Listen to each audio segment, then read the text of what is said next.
ఎంతో రుచిగా ఉండే చేపల పులుసు ఈజీగా ఇలా చేసేసుకోండి. సో చింతపండుని ముందుగా నీళ్ళలో నానబెట్టుకోండి. దీనికి కావాల్సిన మసాలా ప్రిపేర్ చేసుకోండి. మిక్సీ జార్లో కొబ్బరి పొడి, అల్లం, వెల్లుల్లి, టొమాటో, ఆనియన్, కొత్తిమీర వేసి మిక్సీ పట్టుకోండి.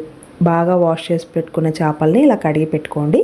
తర్వాత స్టవ్ ఆన్ చేసి కడాయి పెట్టి కొద్దిగా ఆయిల్ వేయండి. ఆయిల్ వేసిన తర్వాత ఇందాక ప్రిపేర్ చేసుకున్న మసాలా, కరివేపాకు, పసుపు, ఉప్పు, కారం, ధనియాల పొడి కొద్దిగా వేసి బాగా ఫ్రై చేసిన తర్వాత చింతపండు ఇందాక నానబెట్టుకున్నాం కదా, అందులో కొన్ని నీళ్ళు పోసి చింతపండు పులుసు పిండి దాంట్లోకి వేయండి. తర్వాత మిక్సీలో కొంచెం మసాలా మిగిలిపోతే దాంట్లో కొన్ని నీళ్ళు తిప్పేశాను. తర్వాత ఇప్పుడు చేపల్ని ఒక్కొక్కటిగా వేసేసి ఒకసారి బాగా మిక్స్ చేసి మూత పెట్టేసి మగ్గించుకోండి. అంటే ముక్క మగ్గిన తర్వాత ఆఫ్ చేసుకోవడమే. అండ్ చేపల పులుసు ఎప్పుడుగైనా గెంటతో కదపకుండా ఇలా తప్పిలతో ఇలా షేక్ చేయండి కుక్ చేసుకునేటప్పుడు. ఇప్పుడు మన చేపల పులుసు రెడీ అయిపోయింది. Thank you.